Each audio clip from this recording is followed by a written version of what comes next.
Hey everyone, how you doing? This is Amon Green, Green Bay Packers all-time leading rusher, and you're watching Packers Total Access Live, your daily source for Packer content.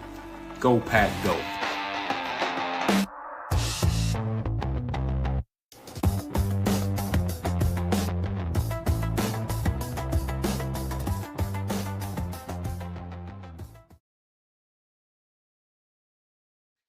What's up, guys? Welcome into Packers Total Access. My name is Clayton. You can check us out on packernet.com. Find me on Twitter at Packers_access. You can also find our Overflow channel wherever you get your podcast. Just search Packer Fan Total Access. It is February 19th. We got several topics to dive into as we are inching closer to free agency and, of course, the NFL draft.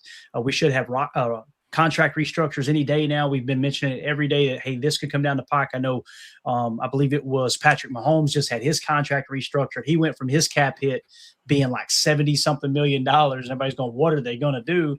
They just freed up about $40 million in cap space with the swoop of a pen. So they are back in business over there. And I'm just wondering, what are the Packers going to do? Are we just going to kind of ride this thing out to a certain extent and focus on re-signing our own players, or are we going to dive into free agency a bit? And I think the best way to kind of have a conversation about the whole situation there with the roster is this roster elite? Is it elite when everybody's healthy? Is it great? Is it very good? Where would you rank it? So we're going to go through the offensive depth chart, the defensive depth chart, and special teams. Before we get into that, we got a real important topic is it just seems like every day I log on to X, I log on to social media, I'm seeing reports, I'm seeing videos, I'm seeing tweets, posts, whatever you want to call it. And I'm not talking about the clickbaity Facebook groups that are out there, but everybody in between, like, will Josh Jacobs be on this roster? It seems like a no-brainer to me. We're going to break down why they're saying that and how much money can be saved with the post-June 1 cut. And I want to get the chat's take on that and see how they feel, because I kind of feel like that Josh Jacobs is one of those guys that's uncuttable. We're going to dive into it. I'm definitely going to get your take on it. It just seems like more people than not keep bringing that to the surface. And then we're going to end the show with a little drama. I know Jacob likes drama, right? We got the feud between Micah Parsons, and you're going, oh, what player is this? Is it a coach? Is it a player on the Packers? Is it who?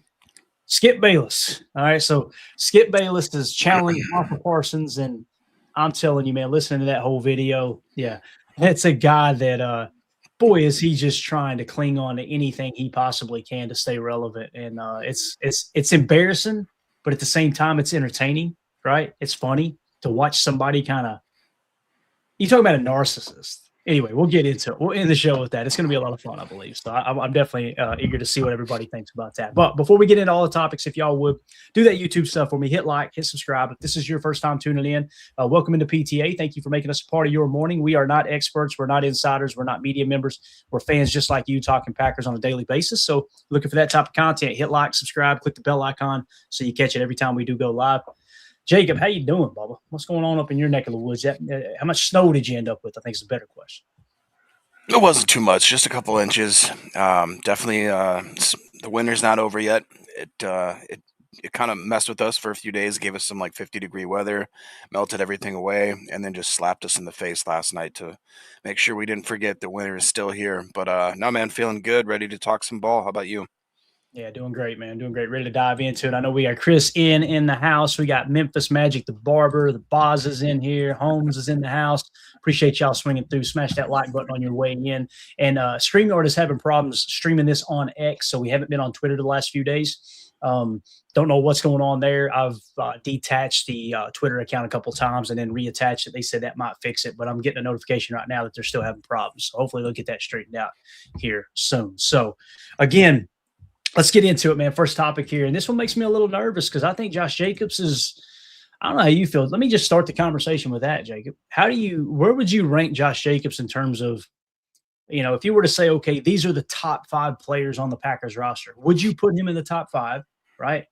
And 2, would you, where would you rank him, officially? Would it be 5? Would it be 3? Would it be 1? I don't know. How important do you think Josh Jacobs is to this team? Because I see him toward the top of the list, man. Yeah, he'd definitely be in my top 5. As far as where he would rank, that would be something I'd probably have to think a little bit more about. But, I mean, he does seemingly have that kind of leadership presence on the team. Even though he hasn't been here the longest, he kind of, that him and Tuck both seem to kind of have that heart and soul of the offense kind of feel to him. I know he's a highly respected guy inside the locker room and out at the facility. I think it's just that maybe because of the fact of the position, because I think we've gotten so used to running backs being kind of interchangeable. You can kind of get them off the scrap heap. You can find UDFAs. You can find them mid-season. And it seems like anytime that there's a running back even starting to flirt with that the 30 age mark, it kind of just you start freaking out a little bit. And then you look at how much you're paying them on the bottom line. I'm seeing some comments. I think J. Cole was talking about how, right there, saying that I'll say this: Packers were interested in Breece Hall in the past. If he's a free agent this year, can I see the Packers cutting Jacobs for Hall? Yes, I can. Do I want that to happen? No. I don't know. I just feel like that they already maybe feel like they have too much money tied up in the running back position room and looking for a way to get cheaper that way. But I don't know. I think he's a great asset to the team. It wouldn't completely shock me if they did make a move to either free up some more cap room or to outright get rid of him. Holmes in the chat said they would be crazy to let him go this season and even next, in my opinion. I agree with that. Mike Z says, good morning. Please tell me this is not a real thing, for real. So let's get into it. Let's talk about, and when you guys know how I roll with this, I see multiple reports here and there. I go, hey, let's try to compile a bunch of information together. What's the general consensus on why these rumors keep popping up week after week that Josh Jacobs might be a cap casualty? So here are the details. It says rumors regarding Josh Jacobs being a potential cap casualty for the Packers have intensified this week, largely sparked by reports from Ian Hartitz of Fantasy Life and subsequent analysis of the Packers' precarious 2026 cap situation. While Jacobs has been productive, the, quote, business of football, specifically a ballooning cap hit and a roster currently in the red, has placed him on the radar for a potential release or restructure. Now, depending on which sites you look at, we're actually closer to break even than this number is showing. But again, this is what the report kind of popped out there. All right. It says the primary driver of these rumors is the structure of the 4-year, $48 million contract Jacobs signed in 2024. The deal was essentially designed as a series of one-year options, and 2026 is the year where the savings for Green Bay becomes significant. All right, so category 2026 projection cap hit of $14.5 million with a base salary of $10.2 million. You got a dead cap pre-June 1 of $6.2, but post-June 1, it's only $3.1 million in cap. So you got potential savings of somewhere between $8.2 and $11 million in cap space, right? Now, here's why the rumors are surfacing. The Packers being in the red as of mid-February 2026, the Packers are projected to be roughly $16.9 million over the cap. Of course, like I said, you're closer to break even than that number. You guys do your own research. There's a multitude of sites you can go comb through, and none of them have the same number, which is absolutely hilarious to me. So with massive extensions for Jordan Love and Micah Parsons on the books, Brian Gutekunst must find ways to swing the axe to get under the limit. Lack of guaranteed money. Jacobs has no remaining fully guaranteed money for the final 2 years of his contract. This makes him one of the most liquid assets of the team. Needs to create double-digit millions in space quickly. Efficiency regression. While Jacobs totaled 2,882 yards and 30 touchdowns over his 2 seasons in Green Bay, which, by the way, guys, are those not good numbers? If you're talking about 1,400 yards per season, if those numbers are accurate right there, right? I mean, in Green Bay, his 4 yards per carry in 2025 and low rankings in rushing yards over expected, which was 37th in the league. The year before, it was through the roof, right? Have led some analysis to question if his production justifies a top 5 running back salary. Now, I will, if we were to play devil's advocate for a second, Jacob, the knee injury, the last 6 weeks of the season, that's a real thing, right? Now, we would like to think it's healthy, it's good to go, and it was kind of a freak thing where he landed on it perfectly in that concrete surface they play at that garbage of a stadium up there where the Jets and the Giants play. It's just amazing that one of the largest cities in the world or surrounding areas of one of the largest cities in the world can't come up with a safer surface, and it's just notorious across the league that, man, that thing is harder than concrete when you hit that turf. It's just wild to think about. So that's what happened with the knee. Everything I've seen, they fully expect him to be good to go. There's not going to be any lingering effects. But again, like you said, you're kind of approaching, you're getting closer to that 30-year range. Things tend to happen more often than not in that regard, man. Now, the big thing, Jacob, and I want to get your take, the Goot factor, history repeating, right? During the February 4th press conference, Brian Gutekunst stated that Jacobs is, quote, really important part of our football team and that he expects him back. However, Packer fans and insiders are wary of this vote of confidence for 2 reasons. remember when Goody talked about Aaron Jones in the same light.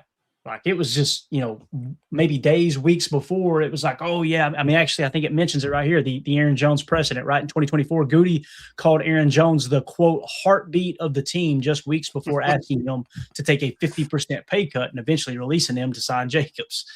Oh, that's a dirty business. The pay cut ultimatum.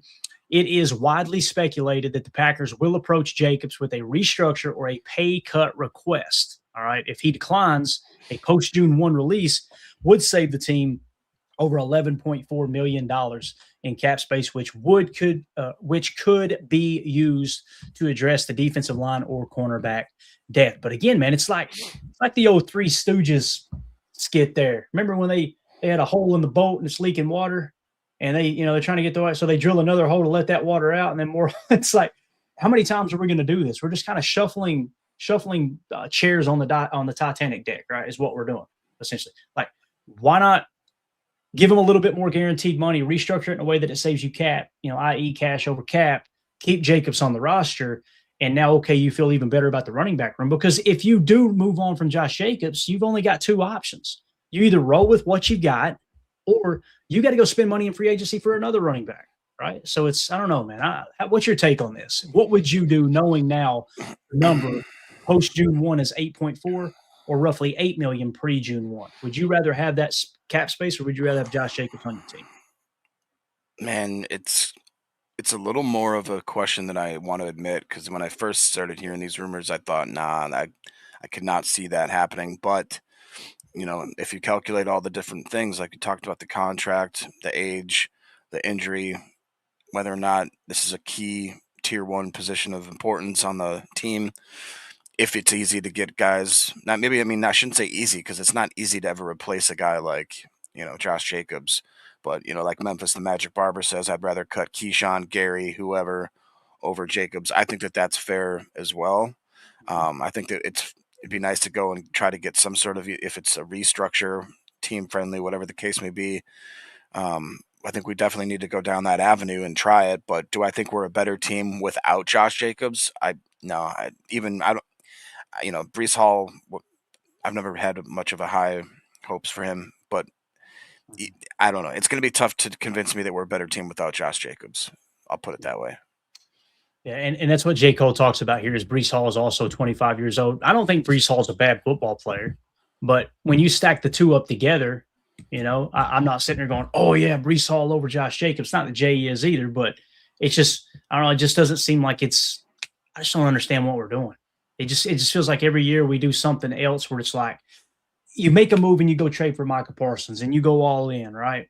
But then you go and you sign Aaron Banks, and when he signed him at the time, we're going, man, you notice he wasn't on our cheat sheet last year. We didn't think he was going to be a difference maker. And, of course, they sign him, and you try to be optimistic and go, okay, maybe Goody knows what he's doing here. We went and got Aaron Banks. Same thing with Nate Hobbs. It's like, okay, maybe they've seen something. He is kind of aggressive. We want to be a little more aggressive on defense, right? Neither of those worked out. So here we are again 1 year later going, man, if this really happens and they move on from Josh Jacobs because he's not willing to take a pay cut, and might I add, why should Josh Jacobs take a pay cut? I don't look at his cap hit and go, whoa, that's too much. Not for somebody who's got the kind of numbers he's put up in the you know how many times he's hit pay dirt for us? And again, touchdowns can be a misleading stat. I get that, but it is the most important stat, is how many points you score and how many points you allow, right? So I don't know, man.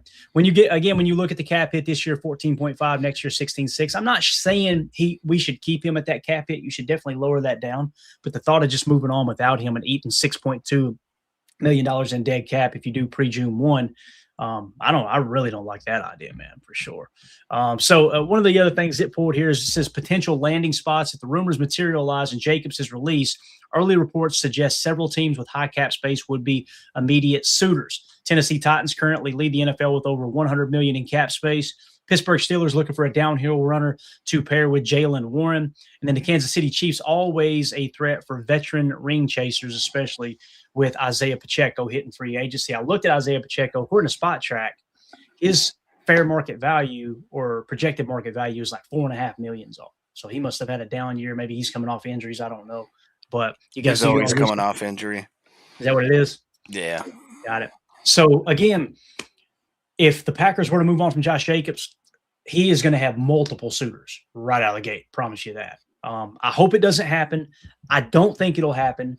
But again, I've been ignoring this topic for a while now, and I kind of rolled my eyes, and I keep seeing more and more videos, more and more posts coming up. It's like, okay, maybe there's a little smoke to this fire, so I thought we would cover it. Now you know the pros and cons of keeping Josh Jacobs, and I'm curious to know if you guys are watching this back later. Let us know in the comments. How do you feel about the Josh Jacobs situation? Do you want him on your roster moving forward, or would you rather cut him and free up that extra cap space? So let us know in the comments. Make sure you hit like, subscribe, click that bell icon for us too.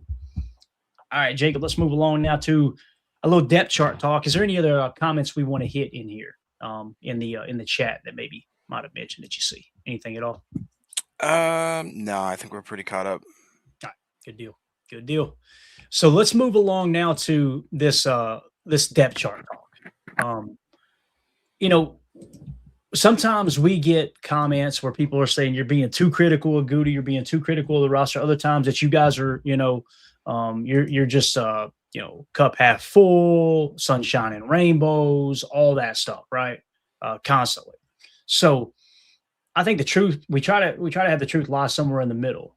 But I wanted to ask a question. Do you guys think this roster is elite if everybody's healthy?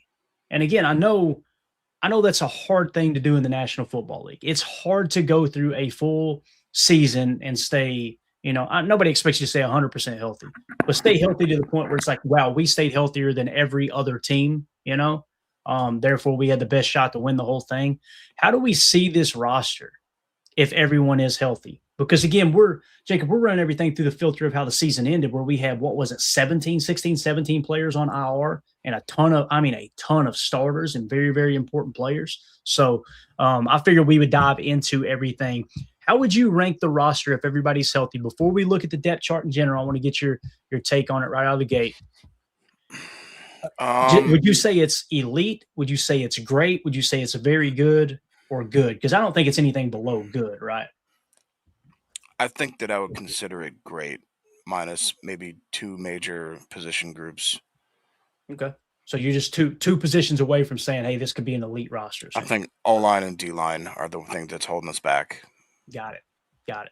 Makes sense. It makes sense. Let me hit the super chat real quick. Mike Z, thank you so much. But he says, did we not release Aaron only to have him sign for the same money? We don't win at least 3 games. And who is his replacement and at what price? It's madness talking about the Josh Jacobs situation. And, you can kind of see it right here on the depth chart as we dive in at the running back position.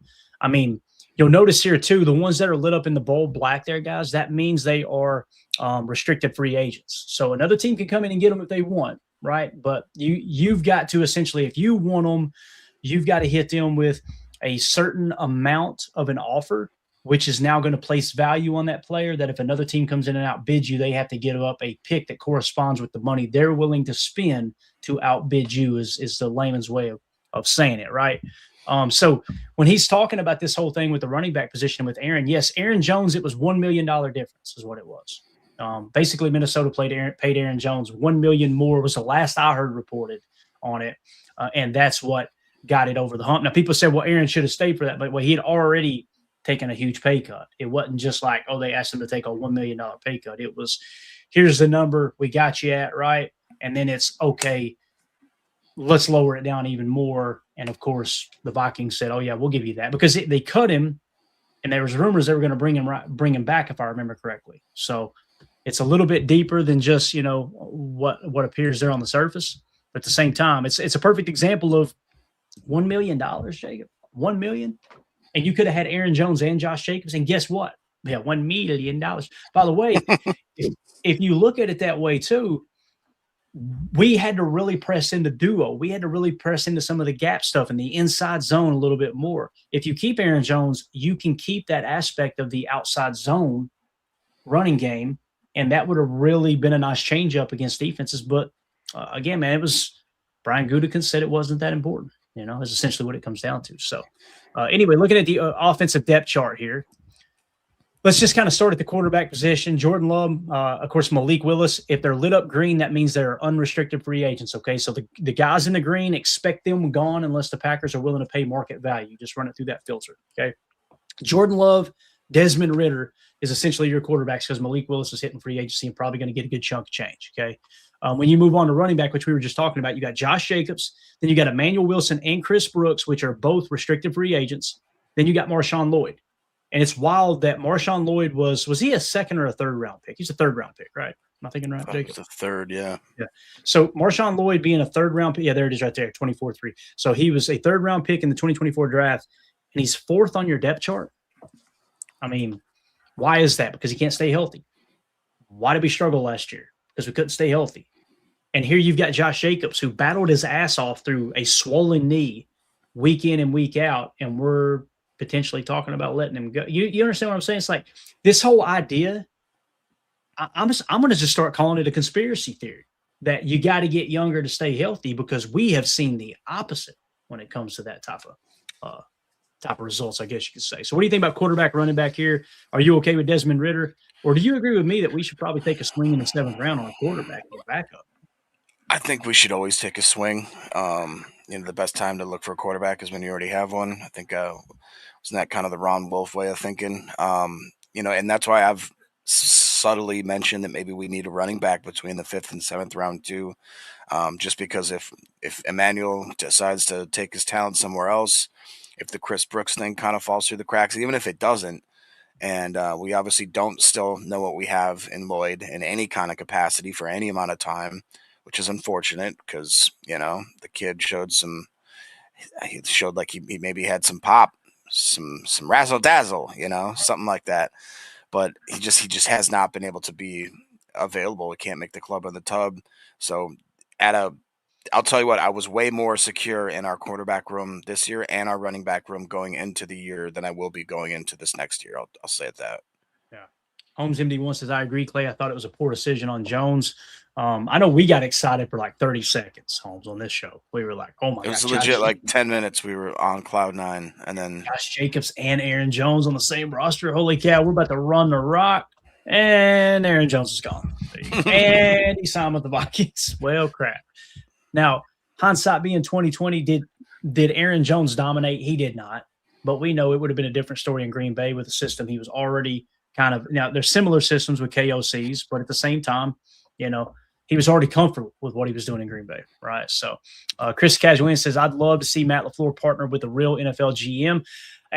It seems like now that the dust has settled, there are more people that are kind of bleeding into the whole, is Goody actually the guy? It felt like Matt LaFleur took all that heat early, and I think people are realizing now that, hey, maybe this roster wasn't as fail safe as we thought it might be originally. Holmes makes a great point. If Lloyd is as advertised, the run game could be really, really good. It really could. I mean, he is a dynamic player. That wheel route that he got hurt on in the preseason, that was like, oh my God. If you've got a running back that can make that kind of play with that kind of burst and those kind of hands down the sideline and a tight window catch like that, that is a weapon. I mean, that is a weapon on offense. The problem is you got to stay on the field, man. Got to stay on the field. So when you look at this, I'm assuming that Emmanuel Wilson and Chris Brooks will be back. They'll probably put a minimum tender on them and see if another team's willing to give up any kind of compensation or outbid them, But if you keep both those guys, the running back room, on one hand, you could say is set if Josh Jacobs is here too.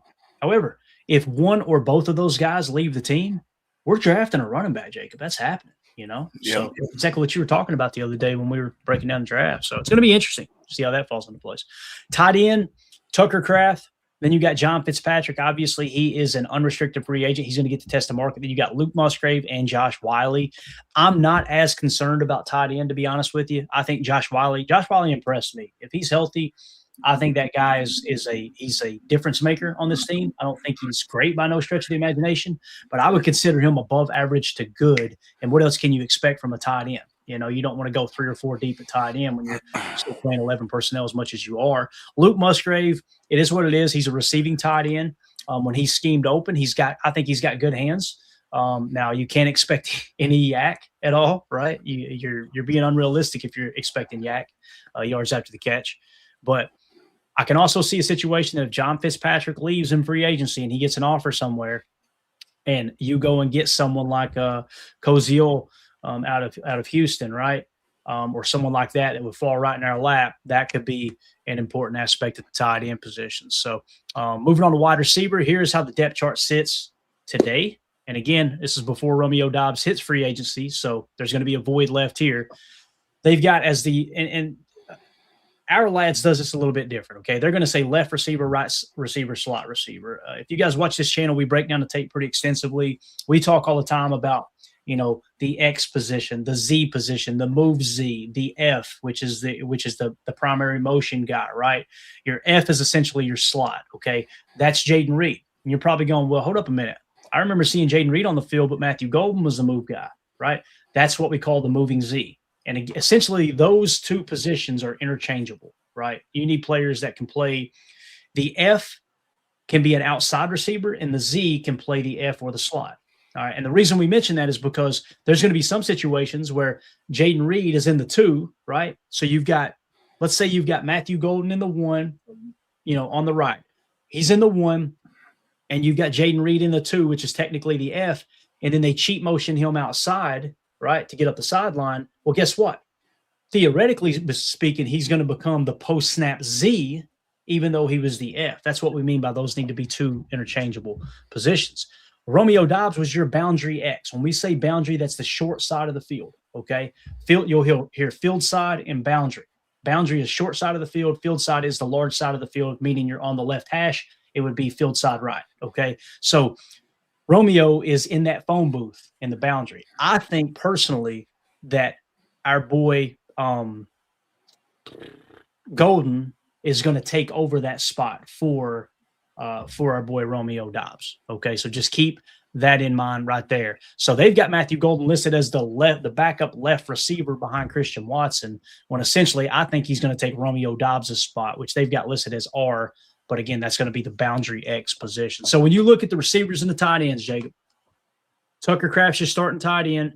You're probably going to have Christian Watson on one side, Matthew Golden on the other, and Jaden Reed in the slot. Everybody seems to be healthy, good to go. We just got to get Tucker back, of course, from the ACL, and I think that will happen. All signs are pointing to that. How do you feel about the tight end and the wide receiver room with what we got in 11 personnel as it sits? Yeah, I think that's probably one of our strongest two groups, if not our two strongest. Wide receiver room, even with a lot of like you said, the injuries on and off this last year, even if we end up losing Dobby, I do think that's still the top 5 are going to be as good as any top 5 in this league. I'll go pound for pound for that. Tight end room, like you said, as soon as we get a good, healthy Tech Norris back, I think that he's a top 3, if not best tight end in the league. And if Musgraves even takes a small little step, if Wiley can get healthy and be kind of more of that traditional, more blocking, athletic type of tight end, and then like you said, if we get a Koziel, who's the guy from Tennessee, that like Kittleson or Kittle Middleton or something like that, he's another big guy from Tennessee, tight end. You're talking about Kitzelman, Miles Kitzelman. Yeah. So, he's interesting, man, because some people got him as a late round prospect, and others are going, man, this might be one of the better blocking tight ends in the league.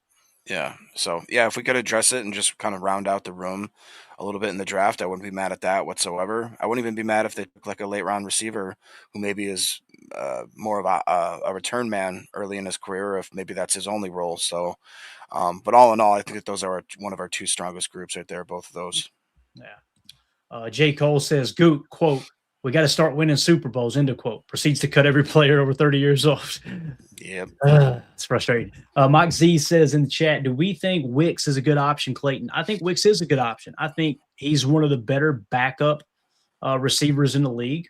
I wouldn't – now, he may get starting reps right out of the gate over Matthew Golden. If he does, people are going to march on 1265. I promise you that.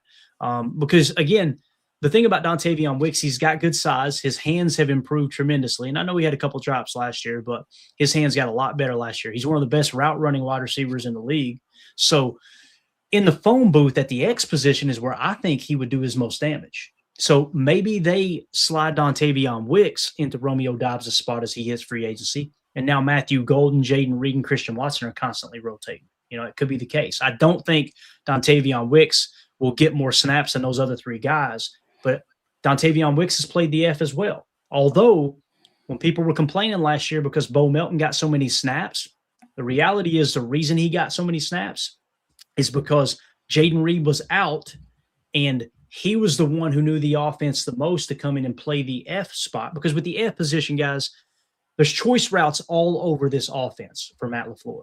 Meaning if the defense does this, I'm actually going to break the route off at 6 yards as opposed to 8 yards. Or I'm going to run a post instead of a dig. Like there's choice aspects. Matthew Golden didn't catch on to that stuff quick enough last year. Okay. That's why it looked like, wow, we're underutilizing him. Well, he's running the wrong routes. He's running them at the wrong depth. He's not breaking that choice route off in the right spot. They couldn't get on the same page. We used to rake Aaron Rodgers' ass over the coals for that, going, well, he's being too picky. He's being too picky. No, that's the details that go into NFL level offenses. It's just a reality of the NFL and what's going on today. Like, why did Pat Mahomes and Travis Kelce have so much success? Because they were completely on the same page, and 95% of the routes that Kelce ran were choice routes. He'd just go out there and read the DB, and Pat Mahomes knew exactly what he was going to do based off of the depth in which that DB was playing. Was he playing outside leverage or inside leverage? All those things, right? So not to geek out too much over the X's and O's and everything, but that's why Bo Melton was thrust in, because they knew he would run the right route. The problem is he was dropping passes because there's a reason they try to play him at cornerback, right? He's not a great receiver. He's not a great cornerback. He's just kind of a tweener with everything. And it's a valuable piece, and he's a great special teams player. Or is he? Because everybody hated special teams, right? He's supposedly our best special teams player, but we thought the special teams were cheap. So how great is he? You know what I mean? All these questions come into factor when it comes to the wide receiver room. But I think Wicks is a good option, Mike. I would just consider him the fourth best receiver on this team. And I want those three out there, Christian Watson, Romeo Doubs, Christian Watson, Jaden Reed, and Matthew Golden. I want them on the field the large majority of the time.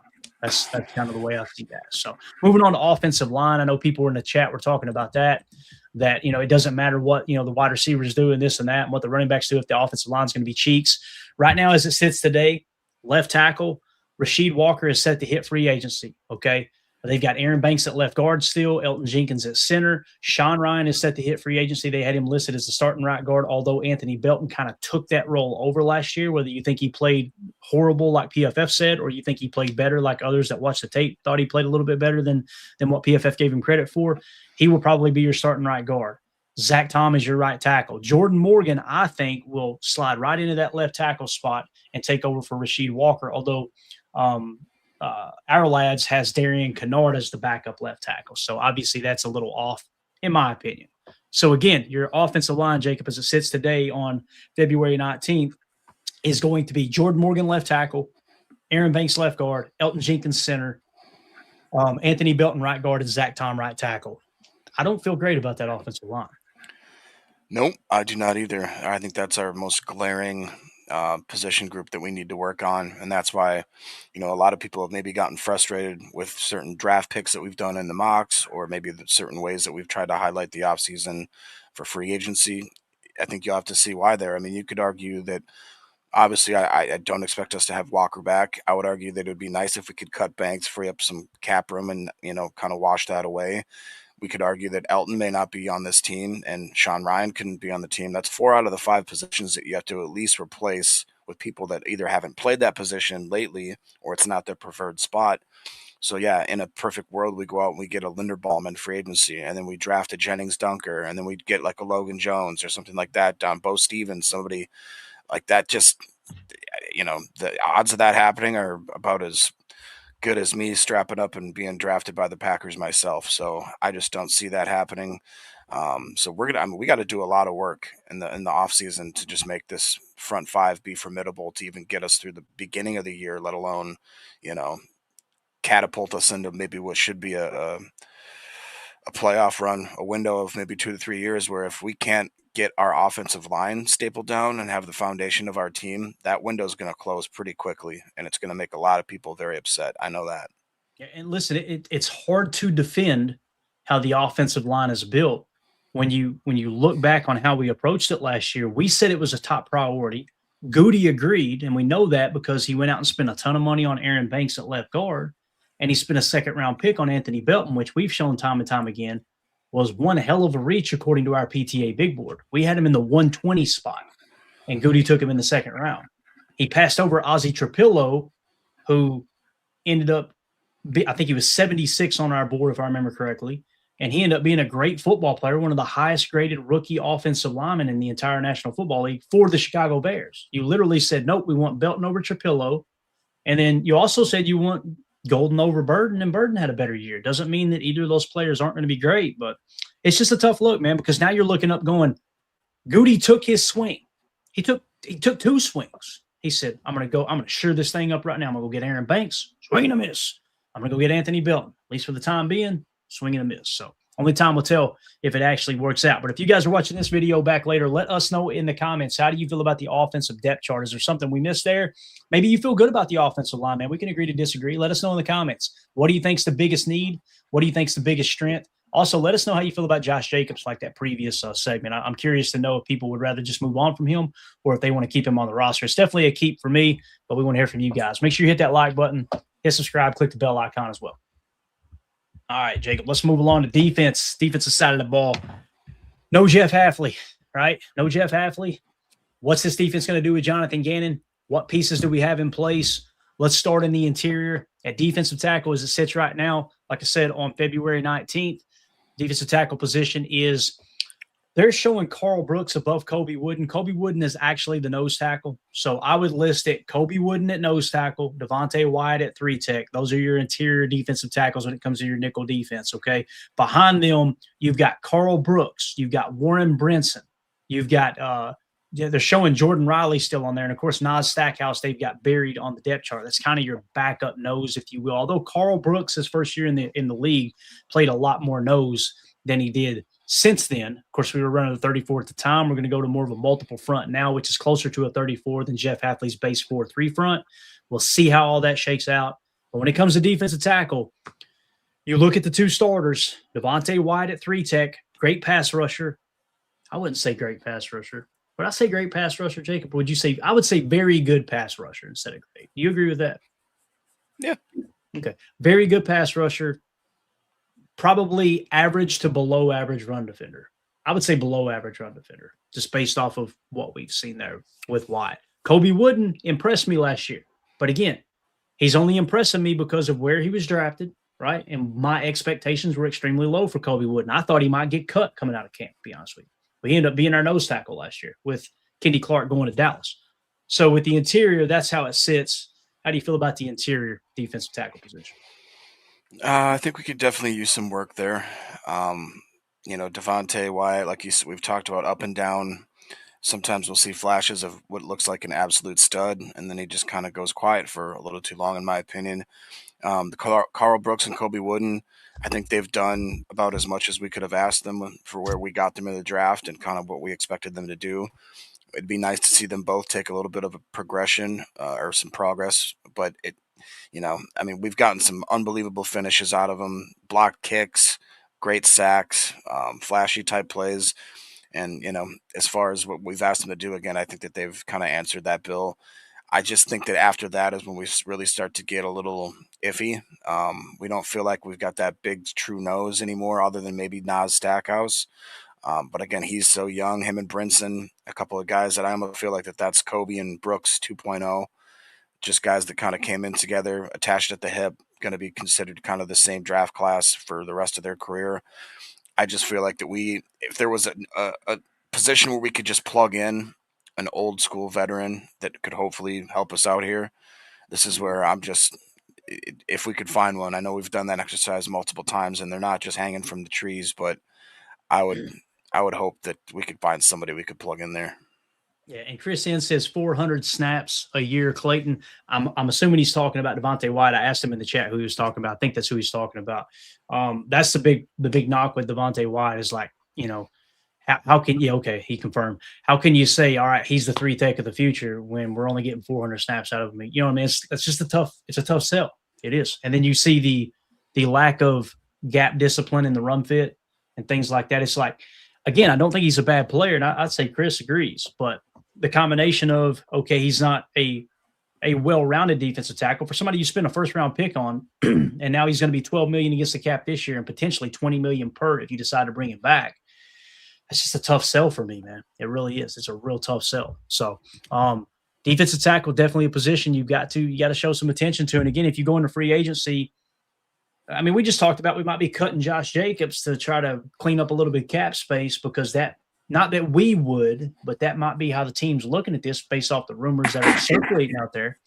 If that's the case, then how in the world are we going to go get a defensive tackle? If that's our mindset, that, well, no, we got to make sure we got enough cap space. We can't even keep Josh Jacobs. How in the world are you going to make a case to go out and try to get somebody like a Logan Hall or a Calais Campbell or a Onyemata? You know, that's the tough part for me. And again, it's early and there's a lot of rumors out there, and Lord knows it's lion season. When you get into draft season, it becomes lion season. Everybody's putting false reports out, this and that, but just trying to keep our finger on the pulse. It's something to definitely keep your eye on there. So moving on to defensive end, one side Rashawn Gary, the other side Micah Parsons as it sits today. Kingsley Enagbare is set to hit free agency. I think I like Enagbare as a player. To be a former, I think he was a 5th round pick. Man, you got great value out of that pick. You did.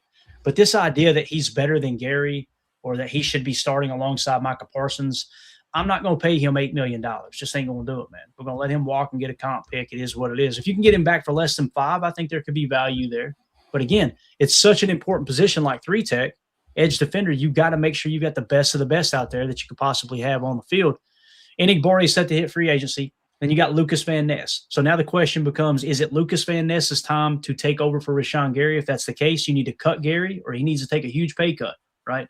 Now, if you're looking up going, you know, saying you, meaning we're the front office, if we're Goody and behind the scenes we're going, LVN ain't the guy. I think he is. I think he is. He's getting better every year, and I think this is the year he could potentially blow up if he stays healthy and he gets his opportunities. But if they don't see him as that guy, how do you move on from Rashawn Gary if they don't have all the faith in Lucas Van Ness? Now, they're going to tell us they have faith in all of these guys, all the way down to Aaron Mosby, right? But the question is, do they truly believe what they're saying there, right? Brenton Cox Jr. is set to be, let me see what that is in the bold, a restricted free agent. So if the Packers want to bring him back, they can. We showed you how if you want to guarantee you get him back, you got to give him a $4.5 million contract, right? Now, is it worth it for that? That's the big question, right? Is it worth it to have him on the roster for 4.5? I personally think the answer is no. I know Jacob says it is, though. And I think there's a lot of fans, Jacob, that agree with you there. But when you look at the edge defensive position, how do you feel about the Packers roster?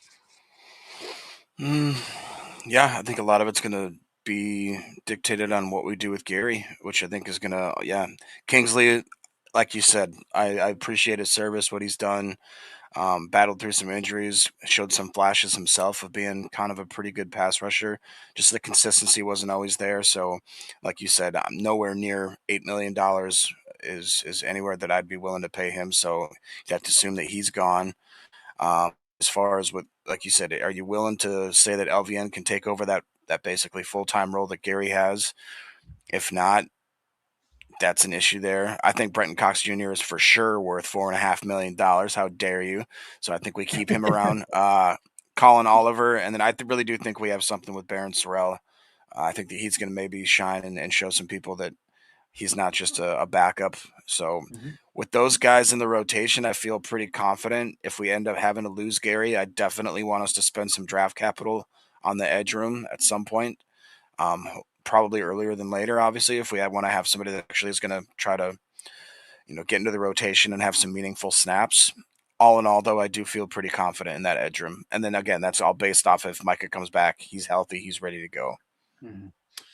And again, I seen the other day there was draft experts that were saying this is a very deep edge draft as well. Okay, so just keep that in mind. We're hearing edge and we're hearing cornerback early. What you're not hearing is defensive tackle. So all the more reason to probably get a little bit aggressive in free agency and try to grab one of these guys and try to shore up that position a little bit in case it doesn't work out. Now, our cheat sheet when it comes to D tackle, in this order, we got McDonald at 21, Caleb Banks at 23. He's rising on boards currently, according to Ground in the Mocks. Peter Woods is at 31, Kristen Miller 33, Lee Hunter 41. So theoretically speaking, those guys should be gone when we pick at 52. So now we would have to reach on Darrell Jackson at 91 or Dominic Orange at 99 with our 52nd pick. And I hate that idea. 82 or 84, I can stomach it. But the thought of reaching for one of those guys at 52, this is what happened last year, Jacob. We're looking at the board, and he goes and reaches on Anthony Belton. Like, that would be the equivalent to reaching on Darrell Jackson or Dominic Orange at 52. And if it happens, we're going to have to go, you're going to lose your mind on the live stream.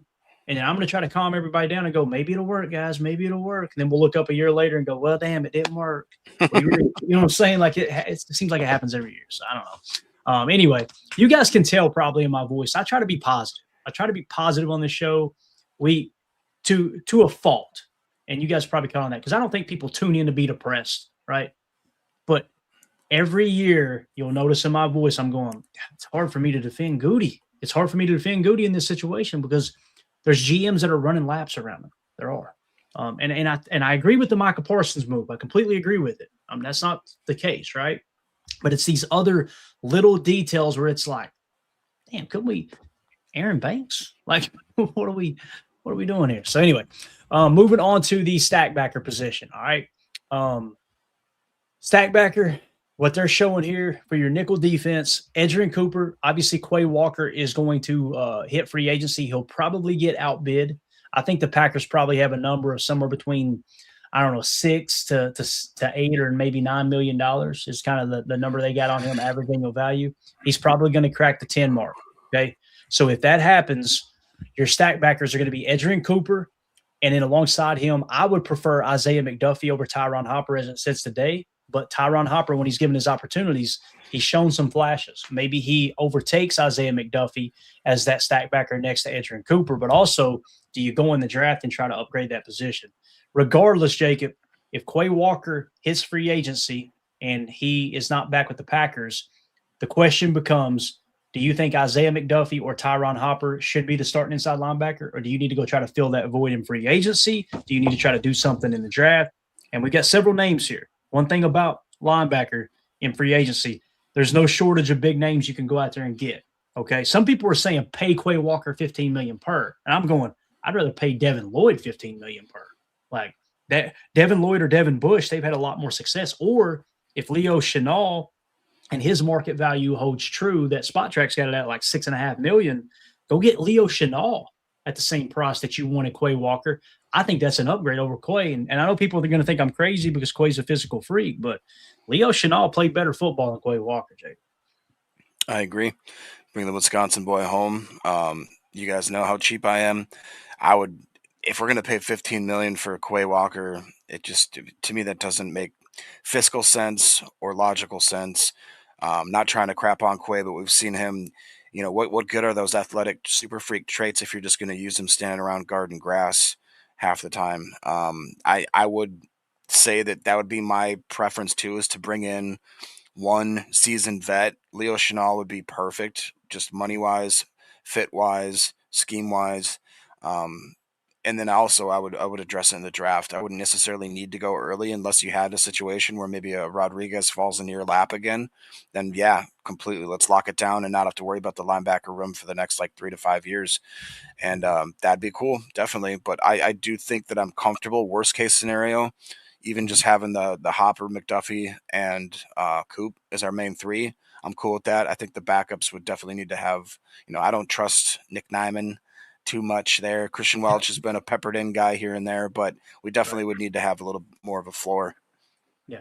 Holmes MD1 says, guys, he runs the defense. I think that is the most overblown thing on the face of the earth, Holmes, that he wears the green dot. Yeah. I do. And here's the thing. He runs the defense. How did that work out? Let's say what Holmes is saying here is, and assuming this is what he means, like the defense runs through Quay. He's the heart and soul of the defense. He's the guy that he runs the defense. He's the green dot. He's the Mike, so to speak. We know he doesn't always play Mike, but he's got the green dot. Okay. We gave up 25 points in the fourth quarter against the Bears in a playoff game. Don't you think it's time for a change? Like if that's the selling point, that, hey man, this is the dude. Now, maybe Holmes is looking at it from the lens of, no, I'm saying they won't get rid of him that easy because they see him as it runs through him. The problem still exists. Edgerrin Cooper left that game against Chicago and everything fell apart. That told me, that was kind of, that sealed the deal for me with Quay, that, okay, that number that I put on him going, there's no way I'm paying him $10 million per, if it's me personally, that kind of sealed the deal for me. Because with the game on the line, with the season on the line, and Edgerrin Cooper going down and somebody needs to step up, he could not do it. He didn't do it. And that's where we got to be realistic as fans. We can't just, he's a freak. I got you. He's a freak. But boy, when they ran that wheel route, I think it might have been Monungai, when they ran it was almost like a bench concept or a wheel. It's a flat to a wheel essentially. Quay's seen it. He didn't hesitate. He shot his shot, and he wasn't athletic enough to get to the corner and stop the running back. And it's like, okay, we always say he's a physical freak. He's a physical freak. It wasn't enough in that situation, right? And we're going to pay this guy $11, $12, $13 million. I don't know, man. Again, I would rather take that money and allocate it to bolstering the 3-tech position, personally, So I feel like some people think that Rashawn Gary is the player that Quay actually is in terms of a level of player. Like, I look at the way Quay has played and I go, man, he is really underperformed. He's got a ton of tackles. That's great and all. Where's he making those tackles? And his run defense got better this year, but his pass defense was, we looked it up one time. What was it? He was like 122nd in passer rating when targeted, or 86 in passer rating when targeted amongst all stackbackers. And then you got somebody like Devin Lloyd, who people were saying is going to have about the same amount of contract demand in terms of AAV. And Devin Lloyd was like 3rd in the league in passer rating when targeted, right? So again, it's tough because you see all the potential in the world in Quay. And I think he is a great dude. I think he fits kind of what the Green Bay community is. First they got in that, as soon as he gets into town or in the off season, hey man, who's got a boat? Let's go fishing. It's like, man, I want that dude on my team. He's country as cornbread. He's a hard ass worker. He's a physical freak. But when you turn on the tape, you don't go, that dude's a difference maker. You just don't see it that way. And again, you're willing to overpay for great. You're not willing to overpay for good. So yeah, there you go. Perfect, Soder. Reminder that Blake Martinez had a ton of tackles too. Amen. It's a perfect example. And now he's ripping people off with Pokemon cards. Allegedly. All right. So moving on, Jacob. Cornerback. This is going to be a hot button topic. All these, man, we could talk for an hour on each position group, to be honest with you. Cornerback. Keyshawn Nixon. All right. Carrington Valentine. And then in the slot, you got Javon Bullard. Javon Bullard took a huge step in the slot. Really excited about Javon Bullard. Last year, Jacob was a perfect example of second-year jump. That's the player we thought we were drafting, right, in the second round. So I feel good about Bullard in the slot. Outside of that, with Carrington Valentine and Keyshawn Nixon, and, of course, Nate Hobbs behind them, potentially Nate Hobbs starting over Carrington Valentine. How do you feel about the cornerback room? Because for me, man, there's a lot to be desired there when it comes to the cornerback room. I think you got a lot of work to do. There's plenty of options. I've got 1, 2, 3, 4, 5, 6, 7, 8, 9 guys in free agency, including Trayvon Diggs, that I think would immediately step in and be cornerback 1, outside cornerback 1 on this team. So maybe it's time to do something different at cornerback because, again, Goody took a swing in free agency last year, said Nate Hobbs is our guy. It didn't work out. We'll see if year 2 is any better. How do you feel about the corners? Yeah, now that we've done this exercise, I think that I'd have to go offensive line as the biggest need. I think that the cornerback room has surpassed the interior defensive line for me as far as being number 2. Just like you said, we don't know what's going to happen with Nixon necessarily. It seems like that they're flirting more towards with bringing him back than letting him go, which, you can think of that whatever you will. Carrington, I had high hopes for him, but he just absolutely let me down last year. Same thing with the Nate Hobbs. We paid the guy a ton of money. He started out so aggressive that we needed to basically tell him, like, dude, you can't hit your own players in practice kind of thing. After that, it seemed like he never really had that same intensity, aggressivity, if you will. I don't know, and I'm not sure if that was something that we got into his head or if he was just, if it was actually just the injuries, whatever the case may be.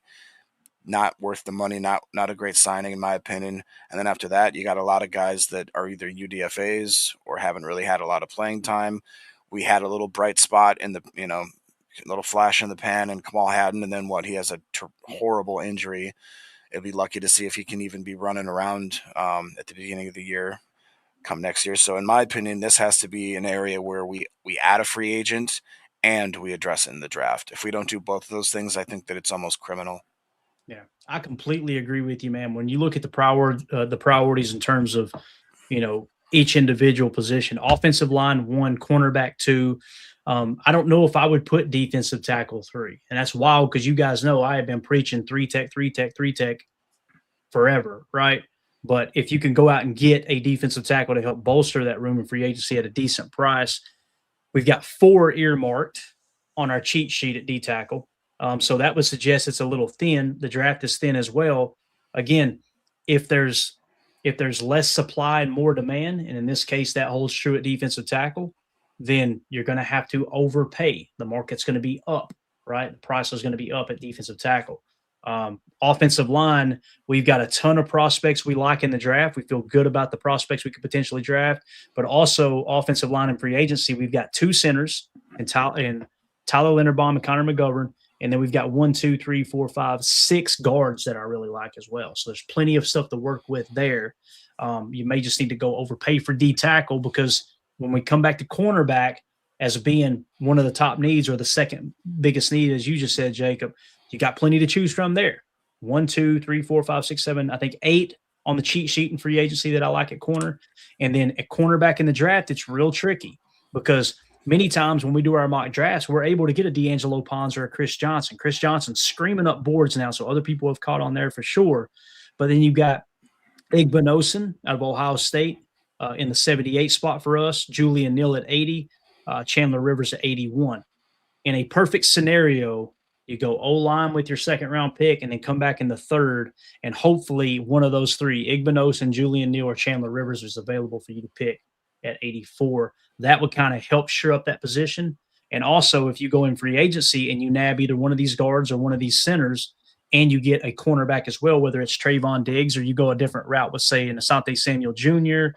or Monteric Brown or who knows, maybe Jalen Watson's value isn't truly there. You feel good about drafting an offensive lineman, drafting a cornerback, but also signing an offensive lineman and signing a cornerback as well. So those are the 2 positions that no matter how many exercises we do on this show, no matter how many mock drafts we do, I keep coming back to we've got to focus on O-line and cornerback. And then after that, it definitely would be D tackle. And again, it's not to say that if Quay Walker isn't on the team, I feel great about McDuffie or Tyron Hopper playing alongside Edgerrin Cooper. But Goody spent a 3rd-round pick on Hopper. Is he just going to be a backup his entire career at 3rd round? Is that just we're just accepting that? Or are we going to give him an opportunity to actually go out there and earn that spot? And the reality is they're seeing the practice tape, right? So there's something they're seeing in practice that's not allowed them to propel him into that spot. And if the argument is, well, Quay Walker was here, they're not going to let him start over Quay. Quay was a 1st-round pick. That's a valid point. But when you bring in your 3rd stack backer in your base defense, that was always McDuffie. They never seen Hopper better than McDuffie. Now, was that a Jeff Hafley thing because of the BC connection? I don't know. Time will tell. But hopefully Hopper gets an opportunity.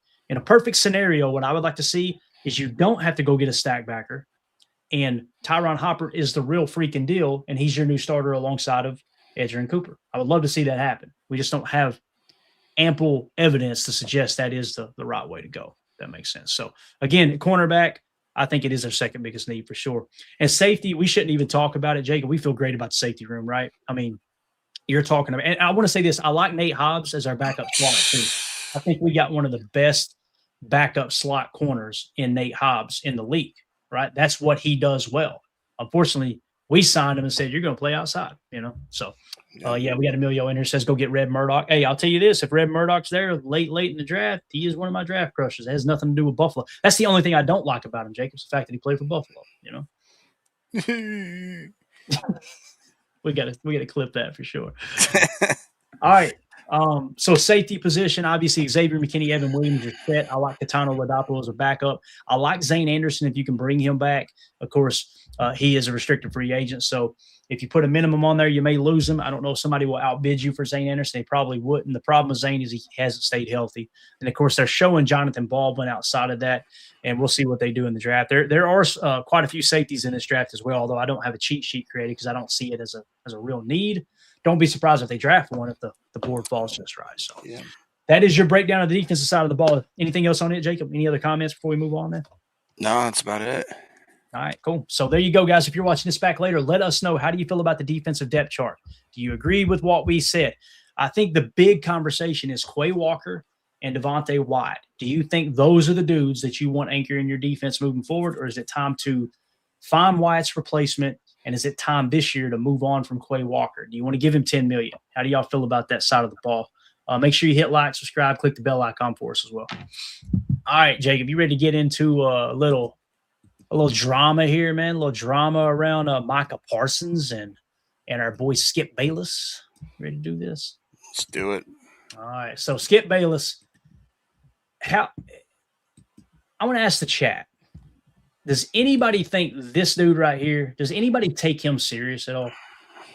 Like, how is this guy still relevant? How is he still in sports media? How does he still have a show? And anytime, I always got to say, and if you have to say something good about yourself, it's probably not true. You know, you meet those people that, oh yeah, man, I'm really good at this. You know, I'm not good at that, but boy, I'm great at this. It's like, if you have to pump yourself up or something, probably stretching the truth a little bit, right? He talks about his show's doing great, and I don't know how the numbers look, but he and Micah Parsons have gone back and forth for the longest time, right? And when he was with Dallas, that was a big thing, as these two guys always went back and forth. He didn't think Micah was worth it and this and that, at least down the stretch, right?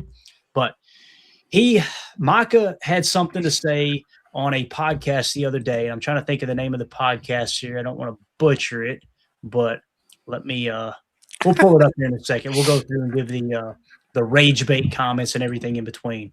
But here was Skip Bayless responding to Micah Parsons' comments. You're going to hear a little bit of Micah Parsons. You're going to hear a little bit of Skip Bayless, okay? And it's just going to be kind of a trailer here. It's 52 seconds long.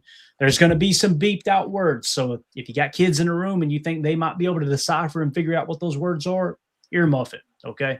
But here we go. Here's the Micah Parsons and Skip Bayless drama in 52 seconds. We'll give all the details. I want to see what everybody thinks about this. Skip Bayless. Micah Parsons, I challenge you to meet me face-to-face on whatever venue you choose. We can do home and home. You can do my new show, Arena Gridiron, and I'll do your podcast. Arena Gridiron exploded through the NFL season, and we will continue to do it at least once a week through the offseason. I'm going to say right to your face, this Twitter motherfucker, What, dude? I'll say right to your face what I've always said about you, Micah Parsons. I'll tell you exactly what I've always said about you, face to face, eye to eye, man to man, Micah Parsons. You and I, let's do it. Let's go. So, Jacob, our boy, the ratings must be down, right? It gotta be. Yeah. Does that not sound like I've got to go out here and try to get Micah on my show? All hands on deck. We got to make this happen because our show is completely tanking. Is that not what it feels like to you? That reminded me of like daytime Jerry Springer style TV when you could just watch it and you're like, ugh, these poor people. They must really need that dollar. That just, it reeks cringe, of, right? It's cringe, man. That's the definition of cringe right there. Yeah. So, and it was on Funny Marco, I believe is what J. Cole said there. So just to give you kind of a little bit of background, we'll talk about the recent comments and then how far it goes back.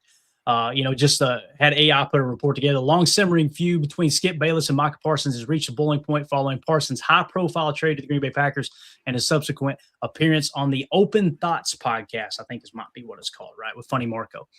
The latest flashpoint, quote, "I do it better."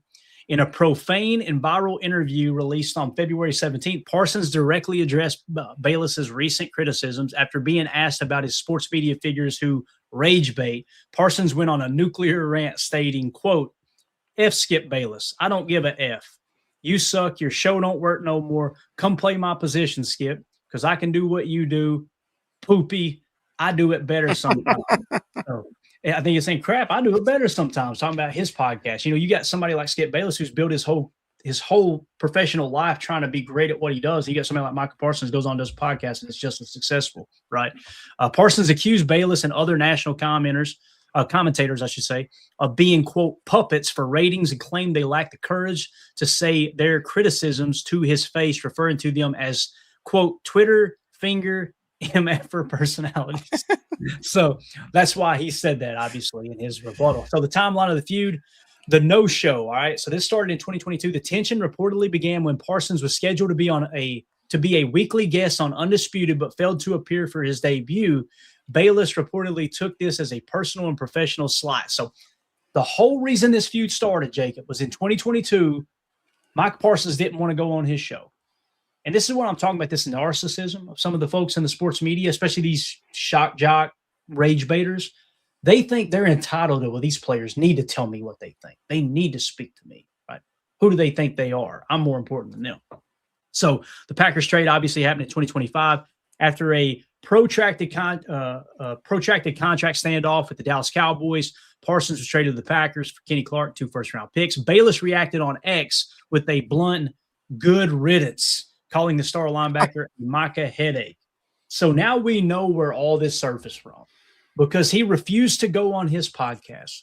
Could you imagine me, guys, inviting Isaiah McDuffie on my show, right? And him no showing or saying, no, I can't do it. And then me all of a sudden attacking him every week because he didn't come on my show. I'll be honest with you. We don't have guests on the show. You know why? Because when we have guests, you don't want to put them in an awkward spot. You don't want to try to hammer them down for something and get them to say something they otherwise shouldn't. So everything with interviews is just fluff. You know what I'm saying? Like, does that make sense, Jacob? Like, what's the point in having a player on the show when we're not going to get any extra information that we might want? It's just, okay, hey, man, you're a great player. You know, you're doing good, man. What do you think about the future? Is he going to say something bad about his teammates? Is he going to say something bad about the team? So what's the point? It's like these shows that they scratch and they claw to get Brian Gutekunst on their show. I never watch those because he's not going to say anything. What's he going to say? Let me tell you, hey, guys, listen. Let me tell you what we're really going to do with this, Rob. Not going to happen. So I would rather us as fans get in here and just talk ball than go that route and just waste 20, 30, 40 minutes in an interview where everybody comes away going, hell, he didn't say anything. So anyway, loser intangibles, all right?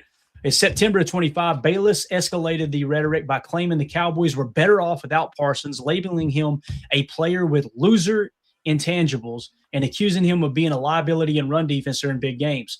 Guys, we seen Jeff Hafley line up Micah Parsons in a 3-tech, and he beat a double team on a 4th down run stop. That is the biggest bunch of BS that Micah Parsons is a bad run defender. Is it what he does the best? No. But what he does the best is elite at rushing the passer, right? But he is still a great run defender. So that's BS. Again, he's mad because he wouldn't come on his show.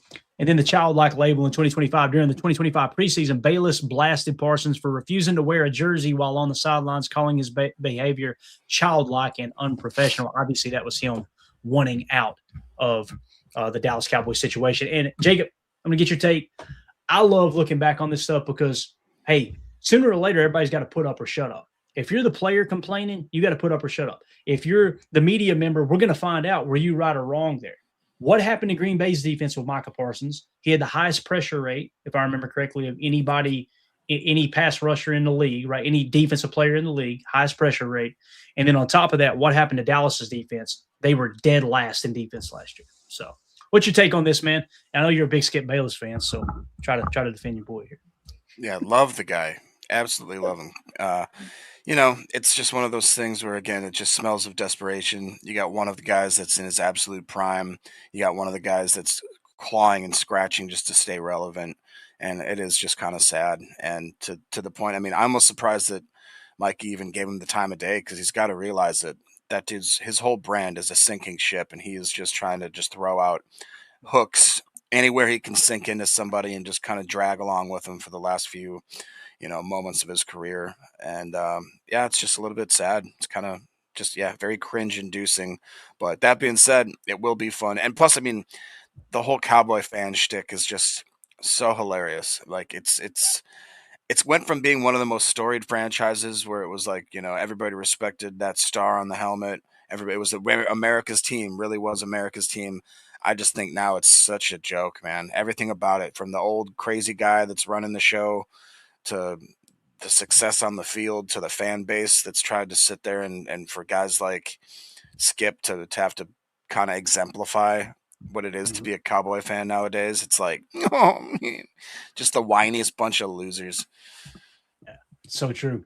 Let's go to the chat real quick. Michael Jones says that clown's looking for ratings with laughing emojis. It's what it's all about for sure. Such a cake. Skip does kind of look like Jerry Springer. Jacob, you grew up with some Jerry Springer. Don't his show feel like the sports version of Jerry Springer? Yeah, it does.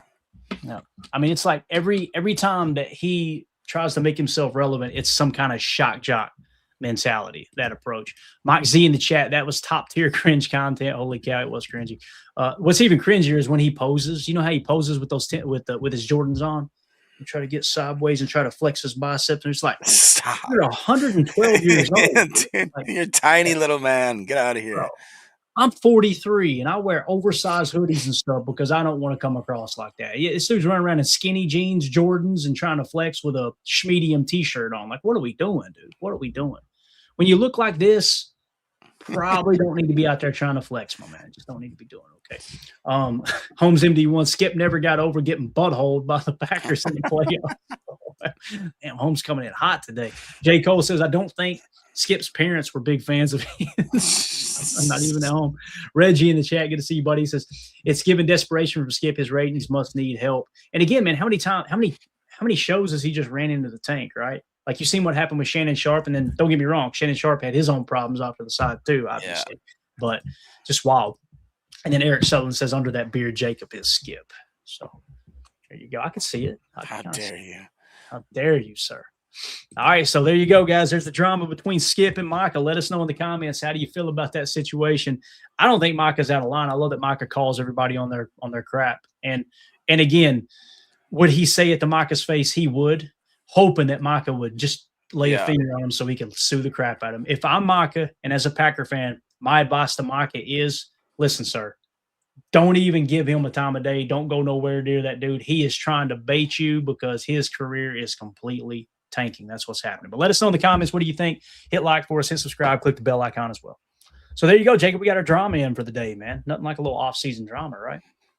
Gotta have a little tea. Gotta have a little tea, man. By the way, you having tea this morning? I've been enjoying tea multiple times a day, Clayton. Yeah. And the legal kind, right? Legal tea. It is legal. Yes. Yep. Yeah. I just want to throw that out there. I know the chat immediately goes to, what's in that teacup there, Jake? They immediately think that. So with that being said, I'm going to just check real quick. Is there anything else you want to hit before we wrap up? I'm going to comb through Packers news and just make sure we're not missing anything at all. No, I'm good to go, man. Are you planning on doing an evening show at all, or are you still playing that by ear? We probably will do an evening show. If I had to guess, I'd say 5 p.m. Central, something like that. And if any news breaks, we'll definitely go live. The other night, after we wrapped up, we had the Rich Bisaccia news break. So Emilio was still in here. We were chatting while I was uploading the audio to the podcast and everything. And I was like, let's go live. Rich Bisaccia just stepped down. So if any kind of news breaks, we'll go live throughout the day. But we probably will get together for an evening show as well. Just trying to look here. Wendell Ferreira dropped an article 14 minutes ago. You guys want to go check over A to Z Sports.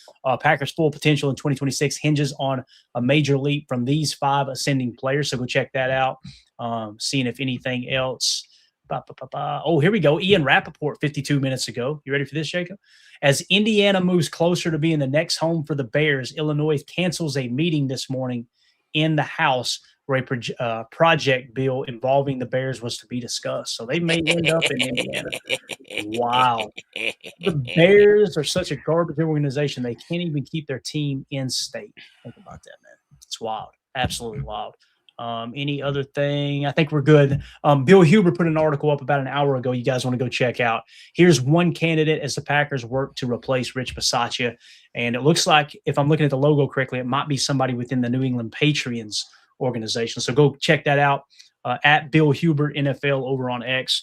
He writes, obviously, for SportsIllustrated.com. So that's it, guys. Appreciate everybody hanging out with us in the chat. Want to give a special shout out and thanks to our boy Mike Z with the super chat. Thank you so much for the support, guys. And as always, the best way to support what we do here at PTA is just join our Patreon community, patreon.com/Packer Fan Total Access. I didn't realize how much that group had grown. And I went through and looked at the analytics and was like, holy cow, man, we got a bunch of members in here now. You get the regulars comment, and then we got the chats and everything set up so you guys can communicate in there, share your mock drafts, all that stuff. You get access to our draft board link, our cheat sheets, all that stuff is written in there as well. We got prospect profiles, scouting reports on these prospects as we get closer to the draft. So anytime any kind of news breaks, I try to throw it in there first. So you guys make sure you check us out over at patreon.com/Packer Fan Total Access. Eric Sutherland says it's rigged. We didn't even do a giveaway, Eric. Golly, Bob. I want to bring the giveaways back so bad, but we were told that's not a good idea on YouTube. So it is what it is. So maybe we could do something in the Patreon group or something here real soon. But anyway, appreciate everybody. Jacob, thank you for your time, man. Yes, sir. Go Pack, go. Right. We will see you guys later this afternoon as news breaks. My name's Clayton. That's Jacob. This is PTA. Go Pack, go. There we go. We're out. Bye, guys.